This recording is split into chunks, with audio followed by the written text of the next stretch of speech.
Greetings, friends. Welcome back to another very special episode of the Film Alchemist podcast. I'm your host, Josh Griffey, here for a brief little introduction before today's very special episode. Guys, it is official. The Film Alchemist are on Patreon. That's right, patreon.com/Film Alchemist Pod. It's also the very best way to make sure that this show is exactly what you want and deserve. For as little as $1 a month, you can join our community, see some of the fun stuff we're doing, meet our amazing patron community over there. And as you go up the very official Highlander tier system, you can actually select the movies you specifically want us to discuss in a patron exclusive library. We know that dollars are hard earned, so we try to work hard to earn them too. Every single dollar helps, guys. For those of you who already have supported us, thank you so much. For those of you that are about to, thank you as well. Make sure you go to YouTube, subscribe to our channel, Film Alchemist. You can see video versions of most of our podcasts there, along with some other fun stuff we're always working on. You can email the show, filmalchemistpod@gmail.com. Be sure to leave us a 5-star rating and review wherever you find the show. Helps us defeat the algorithmic overlords. Bring in more alchemists to the old dungeon party here. And we're on every social media that you're on, so be sure to get at us, guys. We love to hear from you. We're very easy to get a hold of. All right. Enough of that business. You're not here for business. It's October. You're here for horror. 31 days, 31 pods, the descent into the abyss of horror. Guys, today is an episode that I was absolutely delighted getting to go back and re-listen to during the editing process. Today, we're joined by our friend, Adrienne Clark, the great, the amazing, the powerful Adrienne Clark, the queen of Harvest Horror, we've decided. In the episode, you'll hear us call it some other things, but she's now dubbed it Harvest Horror, and I think that's a spectacular name. So we asked Adrienne to come back. She was amazing on last year's October Marathon. She was great enough to come back again, and she selected this kind of lost gem, right? Night of the Scarecrow. Just an amazingly fun, weird mashup of ideas and things that seem like they don't work, but end up in this really fun movie. And it was such a great movie to talk to Adrienne specifically about. Adrienne is sharp and witty and funny. When you're talking to her, you want to really earn that laugh. When you make Adrienne laugh, it makes you feel like you did something, right? Like you earned it. This is not a cheap laugh, right? She's a smart cookie, so you got to really earn it. Adrienne is a writer. She's a podcaster herself. She has a podcast. We'll put all the details down in the show notes so you guys can find her everywhere. She's writing her own D&D adventures. As if you couldn't love Adrienne enough. The more you talk to her, you just keep finding more things that are amazing about her. So we want to extend our deepest thanks and gratitude for her for making the time in her ultra busy schedule to come and talk to us.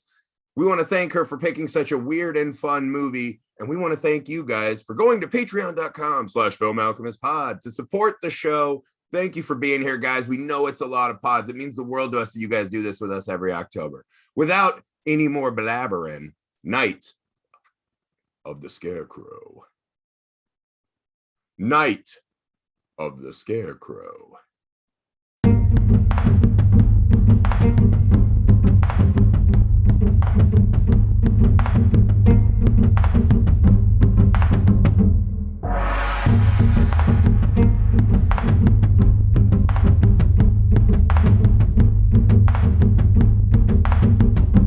All right, guys, welcome back to the show. Our friend Adrienne Clark. Adrienne, welcome back. Thank you so much for having me. I'm so excited to be here. We are back. We are going to the cornfield. Yeah. You're coming with me. That's right. It wouldn't be October without our resident Scarecrow expert. Is that because I kind of look like a scarecrow? Like no. I self-identified scarecrow. I actually self-identified. Yeah. All right, it's cool. Yeah. But that's your word, not our word. Yeah, I was gonna say I figured we looked more like we were stuffed full of hay and baggy clothing. So I feel very Scarecrow too. We can all be. Would you like to tell everyone what you're working on and where they can find you online? Sure, yeah. I'm just kind of puttering around, retweeting stuff like Elvira's an iconic bisexual. Woo! Hell yeah. I just say iconic and then like 4 people like it, which means I'm really famous. So that's It makes you iconic. Wait, people like your tweets? Oh, shit. No. Wow, what's that like? Yeah, that must be awesome. Yeah, it's the life. No, I'm doing a lot of book reviewing right now. Actually, Awesome. taking a step away from doing in-depth movie reviews when there's 3,000 people saying the same thing. No offense to those people, I read them all, but doing a lot of book reviews for indie horror authors and writing my own D&D campaign from scratch, actually, as the DM for the first time. So that Super has stoked All on that. right. Yeah. all the time. Yeah. That's a bit. I will definitely be one of your people purchasing that. So what are your handles on social so people can find you? Oh yeah, so I keep it really simple, so they're both different. I'm October _ country on Instagram and Adrienne _ edits on Twitter. So come and give me that fifth like. I deserve it. Yeah, that's right. She does deserve it. Guys, D&D, come on. That's our crowd. We're a D&D loving crowd. All right, so it is October. This is the 31 days. Guys, thank you for hanging in with us. We know it's a shitload of pods all at once, but it's always a good time, and we love doing it.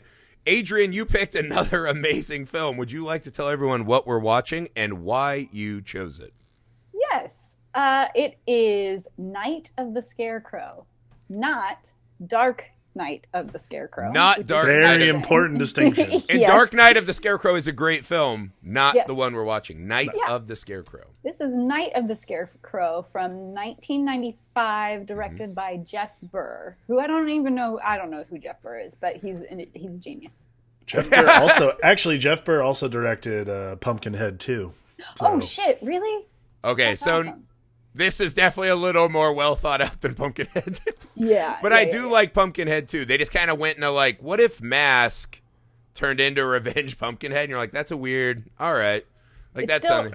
It's still worlds better than the Pumpkinhead video game. It's a computer game. Yeah. No, I mean, you're Yeah. a high bar not to be left. But yeah. I was gonna say But, that is a fifth grade field day high bar right there. all right. So Adrienne, I know you love Scarecrows. Yes. Why do you love this movie? That's a great question. It's weird as hell, and it's one of those movies that you can watch it. Maybe this is just me. I think I've got a pretty good eye for remembering story plots as a writer myself and fiction writer, etc. But it's one of those movies where you can watch it 5 times in a row and you can't really remember all the beats of it. And I don't know what mesmerizing Yes. insanity certain kinds of movies, especially from the 80s and 90s, are that movie. And I think that's magical because it hypnotizes you. Also, the Scarecrow design is dank. This is a kills movie, not a plot movie, obviously, and it's got some great kills. And in a perfect world, in a perfect Adrienne world, scary scarecrows could just be scarecrows that are scary. They wouldn't need some sort of like impetus or curse or anything like that. But this one gets a pass. Mild spoiler. This one gets a pass because I think it's pretty creative. Yeah, It's pretty cool. I agree too. It's this weird time we live in now where there's more horror than there's ever been. Yeah. But low budget horror now, like the straight to Shudder kind of stuff, it all feels like it's trying to recapture a movie you've already seen. Yeah. Or it's very slick and fast, right? Mm-hmm. This was that era where they were just putting movies out on DVD and you could just get the weirdest shit. Like this is the weirdest storyline for a movie. It's just about a magic man who gives these people a utopia to live in and they murder him for no reason. Super uncool. Yeah, I'll get into this later, but I think the Scarecrow in this movie is the most justified homicidal maniac of all time. This town deserved it. Yeah.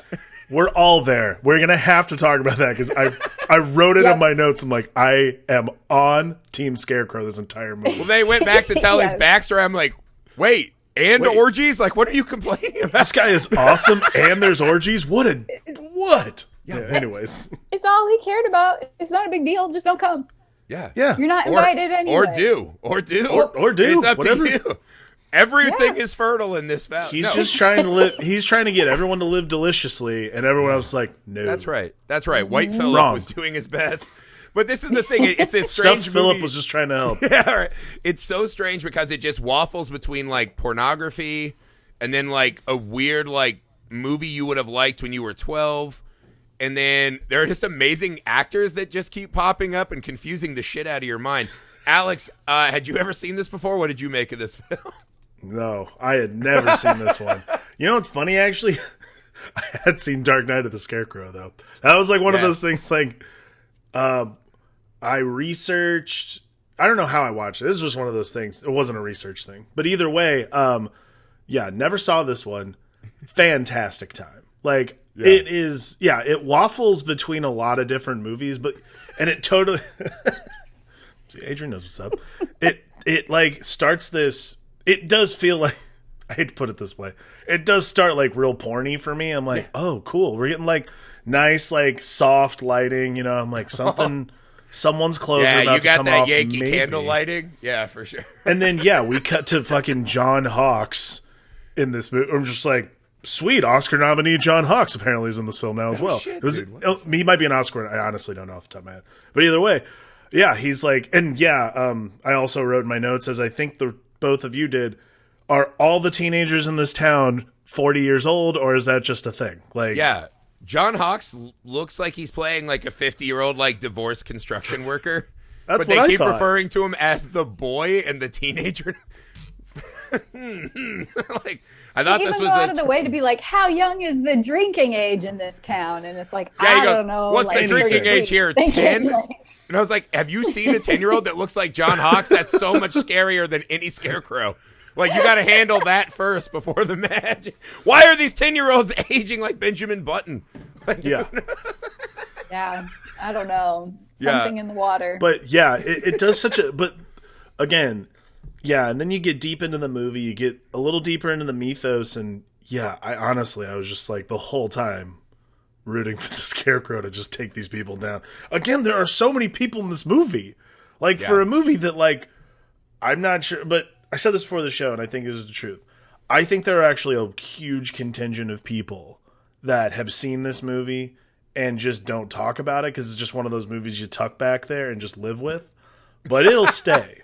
Like, it sticks with you. Because there's stuff in this movie that I'm like, there's some fun shit in this movie for, like, for what it is. And like, it is just like, it has that, like, Pumpkinhead vibe. It has all these things that, like, go really well with the genre.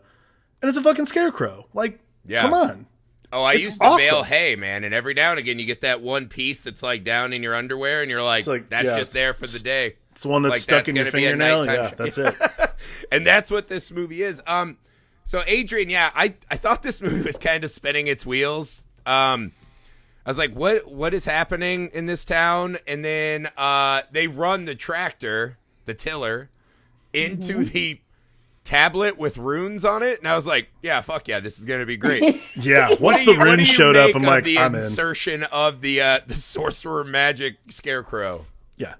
Man, I guess I have no idea. This is one of the things. Usually, when I love a film, I'll like go hard and get all the research. I can't find anything about this movie really. Literally nothing. No, there's nothing. They salted the earth and they walked away, and they were like, "Good enough." Like, see ya. They destroyed the bones and left. Yeah. They kind of did. I bought it on VHS this past year in like a moment of pure COVID like madness, where I was like purchasing things online. Everyone's got those COVID purchases. But that's a good one. And it wasn't that expensive. I think it was like $6, which is a lot for a VHS, but perfect. And you're so much more centered now, aren't you? No, not at all. I don't use not it. Even close. I put pens in it. Yeah. Awesome. Yeah. It also works for pennies. So anyway, it is like it's disappearing. It is. It seems like it's slowly being erased from the planet. It's why I bought the VHS, so that at least on my deathbed, it'll be part of my will. But and that's why I'm glad we're doing this, because maybe we can get some renewed interest in when these folks can put it out on Blu-ray. But all of that was a long answer to say I have no freaking clue who asked for this to be made, why they made it, if someone was inspired to make it. But as a writer, it smells of work for hire, and that a writer was just like, I don't know. They want the Scarecrow to move. They want the Scarecrow to move. Scarecrows don't move, so it's got to get possessed. Wizards are like old and cute. Well, Warlock is a warlock. Like, nothing against that. No, works work. That's what happened. Do your I thing. think it smells of just like writing a thing and getting it out there. That's so fucking funny, because those movies exist, right? Where it's like, hey, you got like a week to have this script done. And But you know what's weird? When I watched it, I was like, this kind of seems like a passion project to me. Like some guy who's like, yeah, like he had such a weird specific combination of like Gandalf poster above his bed and like scary Scarecrow out his window. Yeah, and he's like, I can make this. And he's like, what do I need? Boobs, murders, right? Like, so I don't know. I mean, I guess what you're saying probably is what exactly happened. It makes a lot more sense. I agree with Adrienne. There's definitely a work for hire vibe to it, but but don't you feel like this one, it goes a little harder on making it fun? I was going to say therein lies the charm. Like the charm of the movie is what is this like sort of like plastic scope of work that we're all thinking of it as. Like clearly someone was just like, I don't know, like we have 3 weeks in like a cornfield. What do you guys want to do? Like, and that's fine. Yeah. Like you have the location, you do your thing. That's great. But I also think like that's where some of the best movies are made, and they all start with this like hollow concept, and they end up being movies like this, which are like a fucking blast to sit down and watch. That's what I took away. I would agree with that. I think that what makes it so great is that it seems like everybody's a jobber. Like everybody was hired to just do this job, but they're all pretty damn talented. Well, I don't know, maybe not all the actors, but like the FX people and the cinematography is great, and the camera, like everybody who was hired is really good and doesn't just screw off when they've been hired. They're like, well, we're making a scary Scarecrow movie. Here's my best work. And so that's when I think you get something really exciting, because it's like somebody with a cigar was like, we need to scare the kids. And everyone was like, hell yeah, and then they did. You know what's interesting? The one piece of this movie that I was just like, I don't know how I feel about. There's parts of it that are awesome. And like, I'll get to the parts that I like. The kills. It better be the one part. I know the one part. The cuts for the kills are awesome. Like I love the way the kills are cut, but I went and looked up who edited the movie. And there's this guy named Bob Murawski. Bob Murawski is Sam Raimi's editor, who's edited Army of Darkness, all 3 Spider-Man movies. And I was like, that's why these kills are so fresh, man. Like these kills are off but like some of the like in between stuff, because I agree, Griff, there is some stuff that does spin up its wheels a little bit, especially when we're in the middle and we like meet this I couldn't honestly, I just kept writing this new Italian. Because then you meet the guy who shows up in town, our main dude is, you're just like, this guy is just way too fresh and way too Hollywood to like survive out there. Not a construction worker of imagination per se. Yeah, and I never could remember why he's even there, but we'll get there. Yeah, exactly. Like there's a lot of that. Also, he's like, I'm doing a construction project, but he's in charge of the barn of explosives and the excavator. I was like, wait, what are you building? No. But that was where, here's an interesting thing in this movie, right? Because I think, like you're saying, right? Like the effects team had to come up with amazing ways for the Scarecrow to use his powers. And to me, that shows that extra thought than just like, oh, he has a sickle. Right. He's going to stab like 4 people. Like they really went out of their way to come up with cool ways for him to use his powers. Like here's like a weird hodgepodge scene, right? So they meet, we do these weird like porny scenes in the bar, like I gotta decide if we're gonna have sex, and then they like kiss like a little, and she pushes back and she's like, I decided, let's fuck. And you're like, wait, what? Yeah. And then we cut to the hotel where she's like, peeling herself off the bed, and she's like, something's wrong with my family, I gotta go check this out. You're like, it's like 2 a.m, you're at the like hookup hotel, what the fuck? And then the door flies open, and the priest uncle, who just like last we saw him was diving out of a window, comes in. He's like, let me sit on the sticky bed and spin you a yarn. And you're like, what? Like, this is such a... I mean, that's where Adrienne's point is like, this is like a vortex in the script where it's like, we just got to move this ball. We got to get that last yard. Yeah. Yep. Wait, I'm sorry. Did we skip... We did not talk about the POV shot of introducing the entire family, right? Oh, we no. haven't. No. Holy I'm not shit, sure dude. if anybody knows the story yet, but I don't think it's important. I mean, I'm not even sure. Yeah, honestly, like, I'm not even sure it matters, but that, to me, because the story and, like, the crux of everything kind of comes much later in the movie. I clocked it. I'm like, first off, like, nobody died until, like, I think almost half an hour into this movie. Yeah. But the story of why everything's going on. You're pulling an Act 2 break on him? You're like, wrong.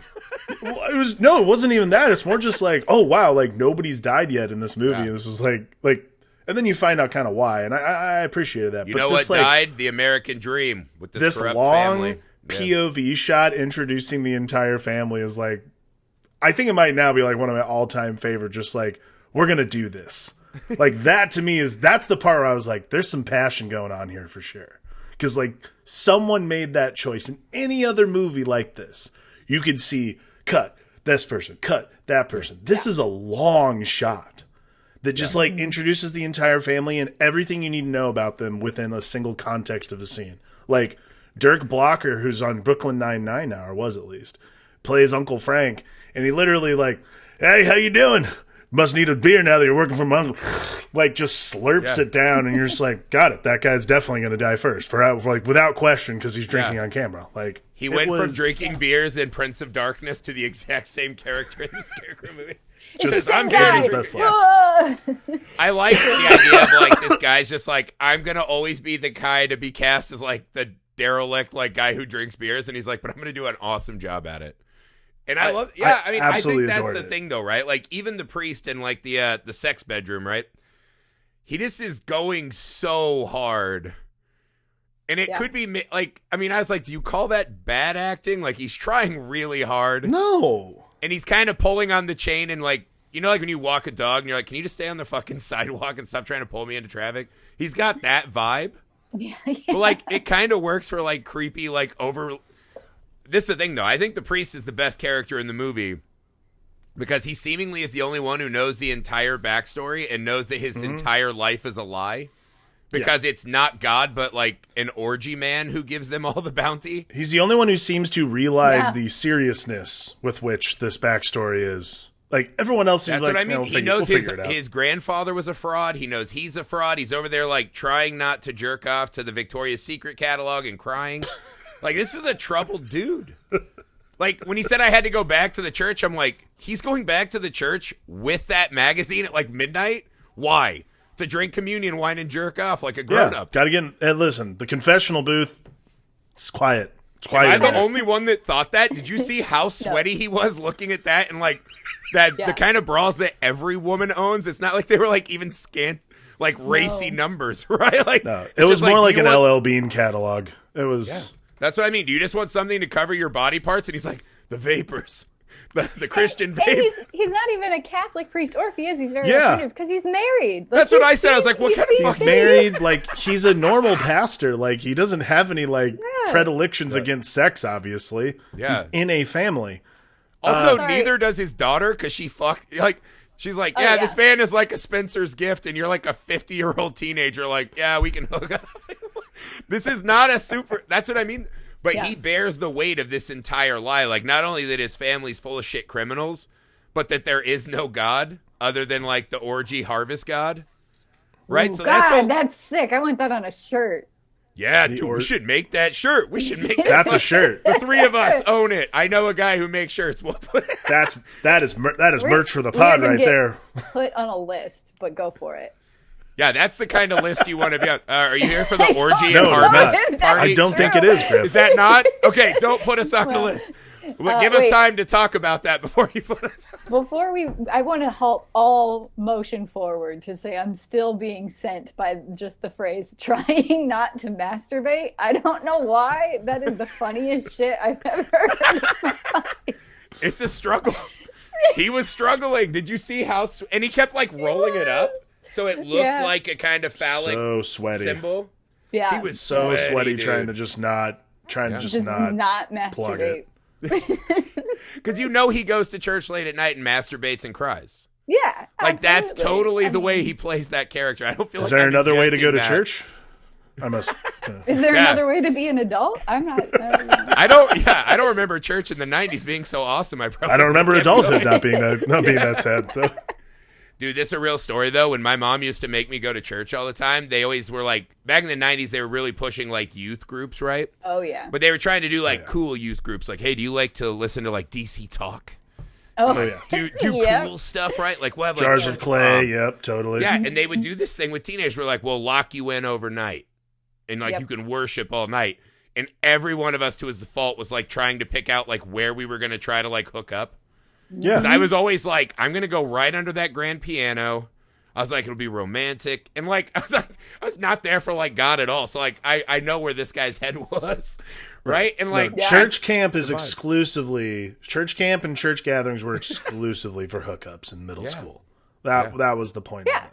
And I think that's probably what's going on with this pastor, though. He's like dealing with the guilt of never having actually done it, so he's like double timing. That's a lie. So like, he was banging his wife, and she was very beautiful for an old lady. Like he was probably out slinging. He's with the Power Town. Maybe I'm saying he's making up for lost jerk offs, and he gave himself to the cloth later in life. Like he's the only character where you're like, I'm inventing this whole backstory when the two romantic leads are talking, and I'm like, ew, gross. I'm gonna think about that jerking off priest some more. So that's what I was doing most of the time. I will say, though, his sex and activity gives him 1 point down, right? Like him being like, you're not allowed to look at normal bras that you're already wearing, my hot daughter. Yeah. Ooh, come on. So that's, but he gets his comeuppance with the soda. Yeah. So, well, he also, it's like, forgiven. how did he just know? Like, he just has a nose for it where he's like, oh, my niece must be at that whore motel. Like, how does he just fucking meander from the church to the whore motel? I don't know. Do you think he thought his niece was there, or he's just like, I'm going out the way that I came in? Oh, could be. It was like a last bang, as it were. Yeah, I don't know. That priest was my favorite part of the movie, even though I'm convinced he might be a bad actor. There was something very different about. Go sorry, go ahead. No, go ahead, Adrienne. Sorry. Just to give him the benefit of the doubt. If you've ever had to act in anything, and I'm guessing both of you have at least once, imagine trying to motivate that monologue that he has to give. Yeah. Where he tells a story. It would be impossible. So I don't know. He might be a great actor. Is his performance this great? Not really. Yeah. But I don't know how you can do it any better. He's bringing the thunder. He's trying. Yeah. But this is the thing. He's the thing I'll think about years from now. Yeah. Right? He's I that's a great point you bring up, because we're always like, I don't think people understand all the time that movies, have like so many people that can fuck other people's jobs up. Yeah. Right. And you could just look at the script right away and be like, yeah, this is an uphill battle. Right? Like, what the fuck? How do you motivate and then he's probably that? like, yeah, can you just hit this monologue in like 14 minutes before lunch so we don't go over? You know what I mean? Like, exactly. That's exactly what it is. Think about how often that happens. Like, you're absolutely everyone's right. staring at you. And there's no music. Like, we were watching this finished product with like music and the push in and like, oh my goodness, you're having to like block all that out with like, and that's like 15 people. Like, that's the director, that's the camera operator, that's the script supervisor, that's the lighting and all this shit. And you're just like, all right, I'm in my moment. So like, really, it might be Oscar worthy when you think about it. You know how well they liked his performance? When they did the flashback, they kept doing the like picture in picture, like a 90s R&B video where his face would be over the like churchly activity. That's how much they liked him. I'll add one better, because I was thinking about this last night. They put those strings. They did that appliance on his mouth. Yeah, you're right. And God knows that would have taken a long time. I'm assuming they would have started before lunch. I'm assuming they wouldn't get to the scene until after lunch. You can't film him talking until you film the cutting scene, and the cutting scene has to be... Oh, shit. Maybe he was think using about that... how long he was waiting all day, most likely, to do this maybe ridiculous... he's like, do the makeup before lunch so that I'm motivated to get out so I can go eat. Oh, man, what if that's what he was like? What if he's like straight up method?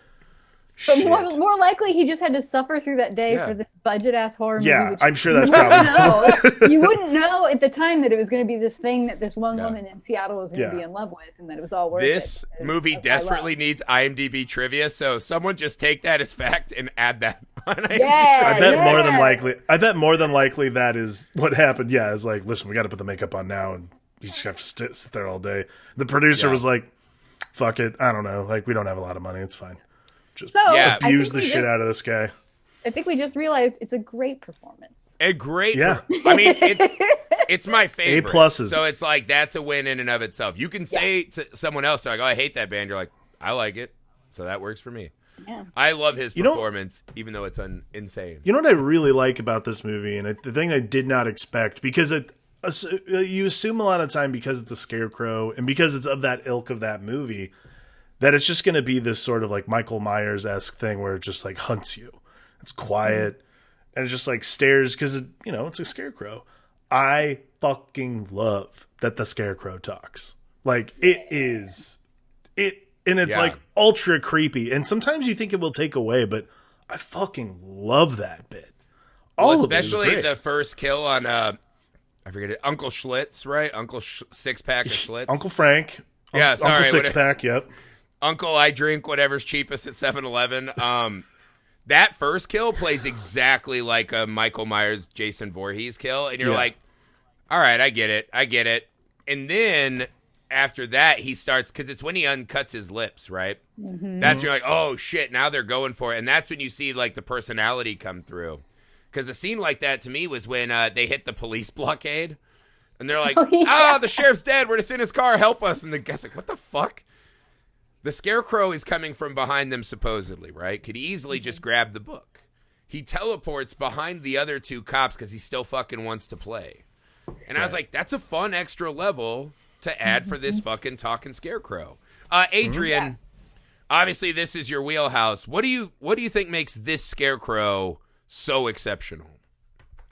Oh, I mean, so many things. One, I mean, we were just talking about him talking. He has a really clever and fun personality, probably because he's an orgy-loving sex fiend, wine drinking. Bless him. Yes. Hedonist. What we all aspire to do, and we would be more of it.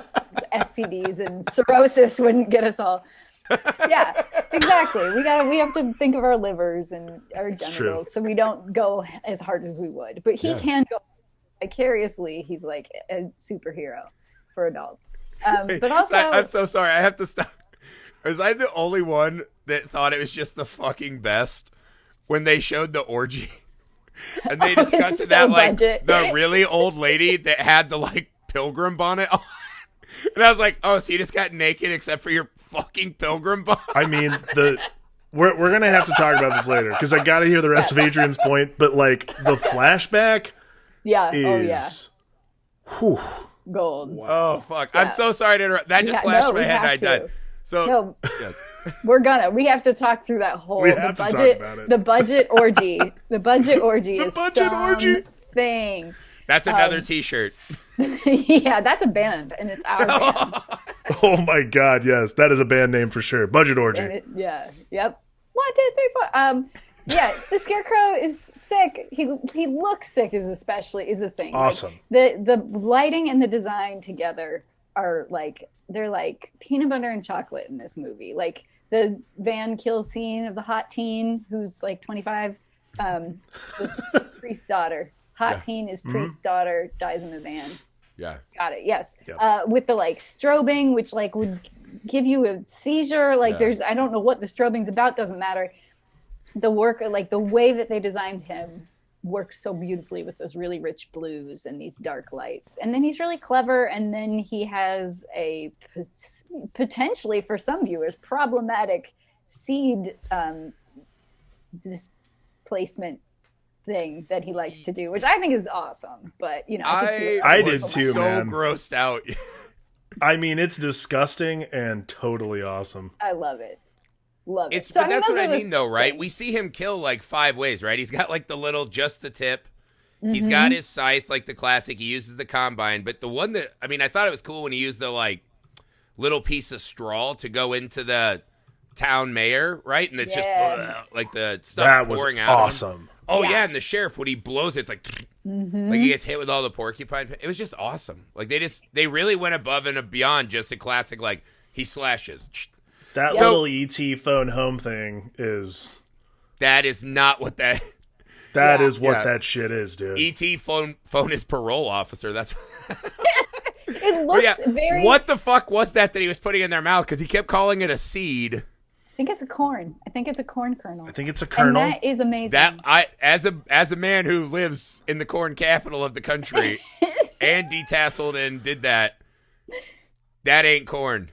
I know it's not really corn. It's obviously not really corn. You think it's like magical corn? I was wondering if it was gonna be like a because I was wondering if it was gonna be like a because Griffey and I, when we did the Pumpkinhead podcast, I always assumed like the Pumpkinhead thing is because like you become Pumpkinhead once you've summoned him.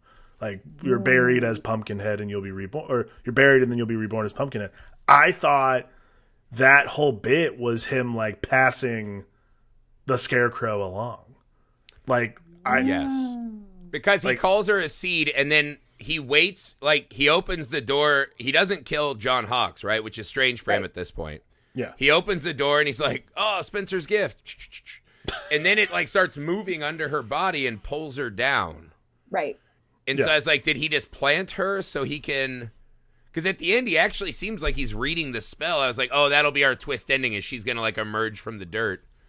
And then we'll get Night of the Scarecrows 2, you know, I did it again, whatever. Like, I was expecting that ending. Yeah, it was at the end, too, and he's just, like, rubbing it on her mouth. Ugh. I think you're overthinking it. I think it's just supposed to be creepy. That's almost vaguely guaranteed. Sexual, vaguely threatening. There's nothing more threatening than something vaguely sexual done by a warlock scarecrow. Yeah. It's super gross. Yeah. I actually think it's more inspired by the mother alien dropping her eggs. Oh, yeah, okay. Aliens than in anything else. But I mean, it's very goopy, whatever it's more it is. of a face poker than a face hugger, but yes. Yeah, it's like a... Yeah, it was a real Buffalo Bill vibe at the end. Just Yep. Oh, I'm glad she was able to like baby bird it back out. Yeah, what the fuck? And then it ran away under the dirt. I was like, oh shit, they got sequel seeds. I was like, sequel seeds. That's what it is. He's seeding the sequel. This is the third movie this month where I'm like, these are probably cheap as shit rights that we should acquire. We should also sequel scenes. Another band name, side project. Boom. Goddamn, we're gonna be very busy. We should get the rights to this. Someone should, right, dude? Someone we have should a get list. the rights to a lot of these movies. Yeah, we've got a list of like 3 or 4 of them. Like, I feel like we could scoop that up for like a Chick-fil-A gift card. You know, like what, free nugs? Yeah, you can have Night of the Scarecrow. I thought the Scarecrow was actually amazing in this. And this leads us into the origin of said Scarecrow, right? Because he kind of starts off with like a low rent Shazam, right? You know, where the lightning bolt like reinvigorates him. Well, that's a question I want to ask you really quick. So I don't really understand what brings him. I mean, they kind of explain it, but I'm not really sure what brings him back from the dead. Is it the uncovering of the tomb? Is it the peeing on the ground? Is it the lightning, or is it all three? I thought it was the pee. Like bodily fluid type That's thing. the Nightmare on Elm Street 5, right? Where it starts off where a dog pees on Freddy's grave, 4 or 5. That's how he comes back. I think that's part 4. That's the Rennie Harlan one. Yeah. A dog pees fire into a hole and Freddy Krueger comes back to life. Yeah, the MTV Freddy. So I think peeing on graves is a catalyst. Yeah. But maybe the moon was moving in a strange way. This felt mystical. Because if I remember right in the story, they say the town will have good crops as long as his bones remain covered. Right. So I think maybe the crack like begins to activate. So it was also like, you guys are farmers by trade. Could you not fucking dig this thing down a little deeper? Yeah. Or why would you not be perturbed? Like, how in the world and why is there like this giant stone in the middle of the field? Right in the middle of the field where they're going to drive giant, like, ground-crushing tractors and shit. And I think it's one of those 2 ladies that was, like, with the horse carrying the stone. She's like, I fucking like the orgies, man. Yeah. I would love for that to come back. You know, maybe my kid can have an orgy someday. And she, like, intentionally left it light. But yeah, that's how I took it. I don't know. But essentially we go back to the like sticky motel room. And the guy's like, I knew this all along, but you know, I didn't like guard the rock because I'm sweating to, you know, your mom's fucking magazines from Sears. And so we go back in this town. They've gone west, right? And it's this brutal town full of blight and rot and hard ground, right? Not nutritious soil. No. This guy shows up and he looks like a creep visually. But that's not fair to judge, right? This real swarthy gentleman. Essentially, all he does is say, hey, I will make the air perfect, the water perfect, the ground perfect. You'll be rich as shit and never starve. I just want a little bit of freedom to have consensual orgies. Consensual orgies. Sexual intercourse. Whiskey. With whatever. And that's kind of it. What's the problem? That's it. What's the fucking problem? I think it might have played like some sort of game of chance in one of those real quick flashbacks too. So some poker, fun. Yeah. You're telling me people in that town don't have poker nights? Come on. Basically just having all of the wonderful delights of a secular life. And these people couldn't fucking handle it. It's very judgy.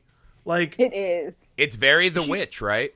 It's He's I can do it all indoors. on my own, and when you show that you can do it without being in that little church, that old motherfucker's coming for you, man. he's indoors, not bothering anyone, and they're just having the most low-budge orgy you can think of with some of the most, for movies of this ilk, and also this came out in 95. This was the part where I was like, there's no way this was made in 1995. This was made in like 1985, and they waited until 95 to shoot it. This was the height of HBO's Real Sex. Speaking of trying not to Wait, did jerk this off get when you released? were younger. Because, see, that's what I thought, too. Is I'm like, there's Do you some remember? serious... I don't know how old everyone is. I might be the oldest. I'm probably the oldest. But do you remember when HBO Real Sex came out? It was like Dude, a I watch wild Real Sex. time in life. I watch Oh, Real yeah. Sex all the time. Yeah, of Because course. you would see like sex in movies, and you'd be like, "All right, that looks like a Yeah. Cirque du Soleil act." right. And you watch Real Sex, and you're like, "There's not like one attractive person on it. They're like smacking each other's asses, dressed as horses," and you're like, yeah. "Is this what real grown-up sex?" Like it was actually It's- almost like a documentary horror. We were Yeah, like, "Is this what's totally. going to happen to me? I'm going to work at State Farm and get spanked for carrots." And that's exactly what. And that's exactly what this orgy was. It was just State Farm folks getting down after Well, hours. it's weird. As you get older, you become more appreciative of real sex. You're like, I'm just glad there are people out there going for it. Yeah. Yeah. You know what I mean? Like, good for you. No, that's exactly what it was. But Yeah, like, no one's and- out in the pasture getting whipped and like The- wrestling pigs, and then they go shoot up a supermarket. But there's stuff in this. There's stuff in this orgy scene that like they won't even show in movies now. Like it's just like very. I wouldn't even go graphic because it's not graphic. graphic. It's just like one of those. It's real sex is a great way to describe it because you're just like, good for them. Wow, that's nice. Like that looks like Yeah. it might be fun. We Yeah. should try that sometime. Like it's like a very lot of like this progressive, really. right? They and even let the old very people progressive. get in on it.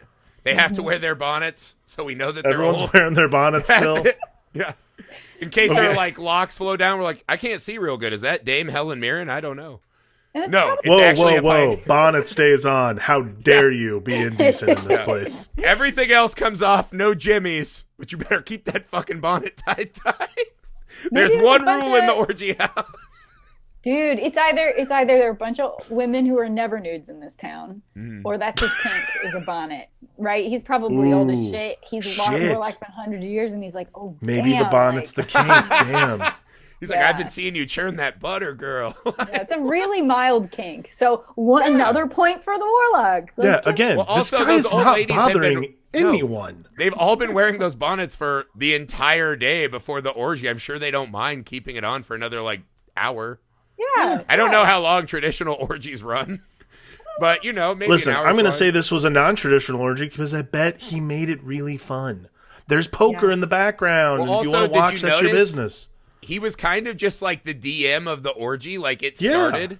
And he's Yeah. just like, good job, guys, keep orgying. And he wasn't like forcing his way in, making the other guys like watch. No, he's just he's leading everyone down the primrose path, being like, guys, this is going to be very enjoyable if you like respect each other, keep your bonnets on, and Right? live your Yeah. best life. Right?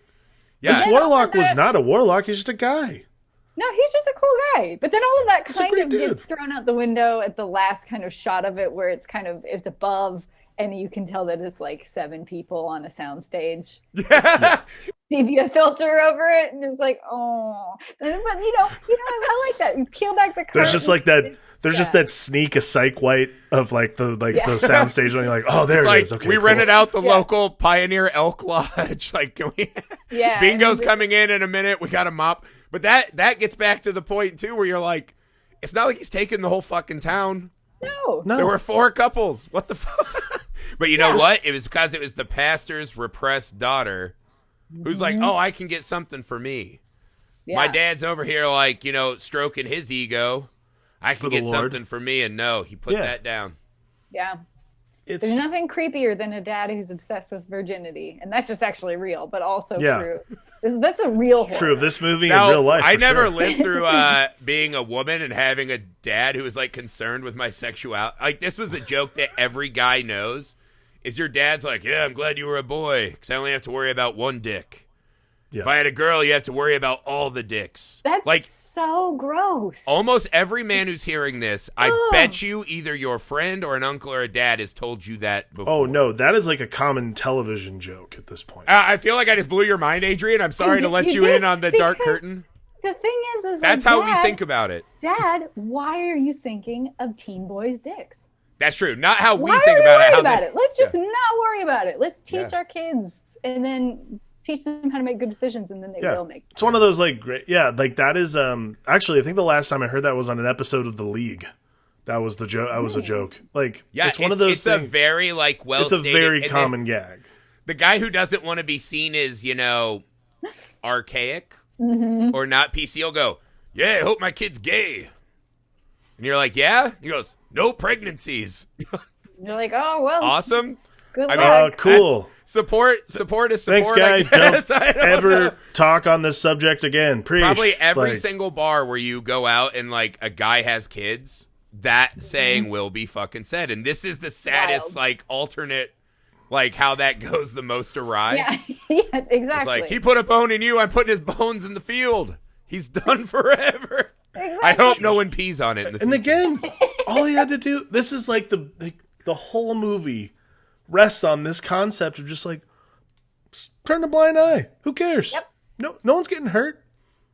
No, it literally in a big sense, right? In like a philosophical sense, it's a man who believes in God, or a God who gave him nothing but turmoil, right? Mm-hmm. And then a man came along and gave them the literal Garden of Eden in the middle of nowhere, America. And he's mad that he couldn't do it, so he fucking destroys this man. And then later, his entire lineage is destroyed. That's it. That's the whole fucking movie in a nutshell. It's pure judgment. But that's why it's kind of a big idea in the middle of a slapdash film. Yeah. No, it's a huge like philosophical concept of the good inside and like what that in means. the movie where teens fucking a Spencer's Gift on wheels. And it's the perfect theme for pastoral or like farm horror. Because I agree, absolutely. Yeah, which is what this is, right? Fall feels right for farm horror. I didn't grow up on a farm. I grew up in a city, but it's fucking scary. Right. Yeah, and it's the right theme. I don't know if I ever told you guys, we tried to start a ghost hunting society. And mostly it was like we would just get like really high and go drive around and ghost hunt, right? So one day we were doing like backyard boxing. My friend got knocked out by me. You know what happened. Never mind. And he fell in mulch, right? So he had like mulch stuck in his face. So he was bleeding. We got high and we went out, and there was this one stretch of Indiana land, right, where the walkie-talkies wouldn't work, and like the moon changed levels as you drove, right? It was like one of our local hauntings. So my friend was so high, we're like, where is he? We turned around and he climbed this abandoned silo, right? And he got stuck near the top of the ladder. So we climb up. We get up next to him and we looked over, because you could look down in this big cement silo, right? A grain silo. It didn't have the top on. And I fucking kid you not, it just looked like 100 eyes, like a demon with 100 glowing eyes, because these cats all live there at night. And we both almost fell off the ladder and killed ourselves. And so everything on a farm at night is horrifying. Then we made noise, so the pigs are like, ree, ree. And it's fucking scary. And cornfields, I don't know if you guys have ever been in cornfields. They're Many fucking times. scary.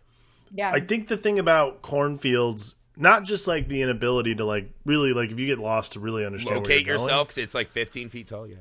Yeah. it's weird. the abject silence. There's nothing else out there. And I think that's probably the thing that makes cornfields and I love this, farm horror that much more terrifying. What a great is that phrase, like yeah.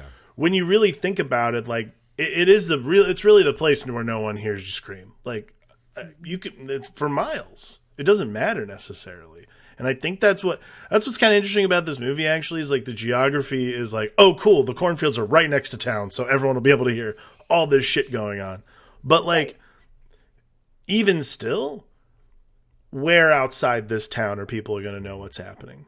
So of course there is this like Wicker Man methodology that all these guys have to like keep the Scarecrow happy, so to speak. So ultimately, it's that much more terrifying because you realize like not only are all these assholes in on it, but also that no one outside their community cares about them. It's again, it is like it's these weird, bigger concepts in a movie that I'm not sure is necessarily trying to address them. And they're just trying to get to the end, like we got to get to this 90-minute mark, guys. Like, come on, what are we doing here? But like for me, slap the bones on the ground, slap them up. just stop them. I don't care. Find whatever we got in the background. Like, I don't care. Like that's where you could tell they were rushing when the bottle of acid just broke in his hands, and then he's just fine for the rest of the movie. Just fine. He's like, this shit'll eat rock at room temperature. And you're like, wow, that's impressive. And then he's just like, oh shit. Like, I'll be all right. Yeah. Well, I mean, it is kind of to your point, though, right? They mentioned, like, we can't look like Hicks, we'll blow our land deal. And if they just hadn't acted like Hicks, the apartment developers would have summoned the Scarecrow, like, in 6 months, and they would have lived, and the Scarecrow would have killed them. It would have just been like Candyman out in the, cornfields. Candy Corn Man, yeah. Ooh. There it is. Yeah, I don't know, man. I think that's the weird thing about this movie, right? Because, it took me back to the cornfield. We used to play this game, Dead Buffalo, where you would take a case of beer, right? Like 30 Keystone Lights, and the first guy would go out into the cornfield, and you would just walk for 15 minutes, and you would sit down and just drink beer, right? And every 15 minutes, someone would follow you into the field, right? And they had to keep searching for you till they found you. Then they would sit quietly next to you and drink beer. And you would just do that until the last guy found you, and they'd be scared as shit, like, walking around this cornfield for, like, hours sometimes. And it's, like, it's just loud, and it's a weird environment. Like, cornfields are inherently strange, and scarecrows are a weird concept. So it has all that awesome imagery you're talking about, Adrienne, but I think what I love about this is your point you said earlier, right, is that in a film of probably all jobbers, people really went the extra mile, and there's some really strange decisions and hard work that make this movie super memorable and fun compared to a lot of straight to, VOD, DVD kind of stuff. What is your final summation of why this film still works for you? Yeah, you really set it up nicely. I think that as a, mega lifetime horror nerd, you can see the lifts, the things they're lifting, this slimy mare who wants things to work no matter what. It's very Jaws. And you've got, you can see these tropes that transcend genre, but have really specific one-to-ones to other horror. And you could see all of those strings moving. But like I said at the beginning, by the end, you kind of don't even know what happened to you because it sweeps you up and it forces you to go along with it. Yeah. I am obstinately a Scarecrow fan because before I knew that I loved horror, because when I was really little, I was obsessed with Halloween. Well before Tim Burton. I mean, Tim Burton was around, but he hadn't really done anything. Maybe Edward Scissorhands, but well before the Disneyification of Halloween became, let's sell to elder millennials like the three of us. Well before that, and there was nothing, I would draw all of the little symbols of Halloween: pumpkins, cats, scarecrows. So I've always loved those symbols, especially when it's a horror movie that takes place in the fall. But there just aren't enough Scarecrow ones. And of all the ones that there are, which you can count on two hands, this one is the most coherent. It's the most entertaining. It doesn't dip. Like Dark Knight of the Scarecrow, that shit's pretty boring. No offense. There's some cool spots. After the first 15 minutes, yeah. Yeah, and the kind of concept behind it all doesn't exactly hold up under modern scrutiny. But this kind of, it just rips. It's like as close as you're going to get to a metal Scarecrow film. Yeah. I mean, I think the only modern Scarecrow is scary stories to tell in the dark, right? Yeah. I think so. And even that's a pretty quick thing. I guess maybe Sam from Halloween is almost like the modern Halloween Scarecrow we go to. Yeah, he's like a baby Scarecrow. There's a Doctor Who episode from maybe it's probably well over 10 years ago. that has Scarecrows. I fucking love Doctor Who. Yes, that's a great. Yeah. But you're right. They're essentially just more interesting and specific zombies to me. You know what I mean? Yeah. But this one isn't. He's smart. Yeah, he this talks. one is. Yeah. This one's and the that's spirit what of. makes him cool. Yeah. This one's the spirit of a man wronged by society for just trying to bring a little love into everyone's life. Yeah. This one is more consensual Freddy Krueger or Sarah Fears, you know what I mean? Just a person done wrong. Yeah. By, It was really the male establishment. Yeah, there's a lot of I really liked it, honestly. Yeah, it's fun. And again, I think this is one of those movies where I hope people watch this during the Halloween season this year and kind of just tuck it away. Like you I can said, find like, this it. It is online. It's online. We would love to pay for it. If it ever comes out, I would pay for it. But yeah, Easily. it's findable. When we get it released, because we'll be putting together the sequel, we'll put it out online, guys. Yeah. When we create our sequel, Urban Harvest, when the apartment developers do come in and they spread his dust and bones everywhere. Yep. Yeah. We can Absolutely. also do Night of the Warlock. Oh, shit. Oh, shit. Now he comes back and it's like a convention full of LARPers and Yeah. he's like back. Yeah, let's keep it cool though. Night of the Warlock, Warlock's Revenge. There it is. Shit, yeah. Scared crows. No, I'm just kidding. Ooh. We'll workshop it. We've got time. We got time. We got to get through this bidding war. Yeah, it's all good. We'll talk to their people. We'll figure it out. Yeah. It's got a great color palette that feels very 90s as well. Oh yeah, yes. man. We can neon it up a little thought. bit too. Yeah. No, I mean that's what I always settle on horror movies because a lot of people rip on them because they're not good movies all the time. Don't be boring, and at least show passion on the screen. Right? There's nothing worse than when you can just tell that people just fucking phoned it in. Yep. And put nothing extra in. Right? So even a bad horror movie that goes for it almost always works for me. And this is a great example of that. Great pick, Adrienne. Awesome to have you. You're amazing as always. Would you like to remind people one more time where they can find you on social media?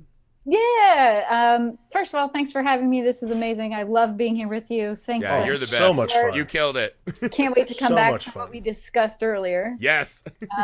I'm Adrienne Clark. You can find me at Adrienne_edits on Twitter, October_country on Instagram. And I forgot to say, I'm also a co-host for the I Love Splatter cast, which Amazing. Reviews all women-directed horror films. So check it out. Amazing. Yeah, I will put all that in the show details. And yeah, you're welcome back anytime. Thank you so much. All right, guys, as always, 31 days, 31 pods for us in October. We know it's a lot. We appreciate your guys' support. So Alex and I will see you guys tomorrow.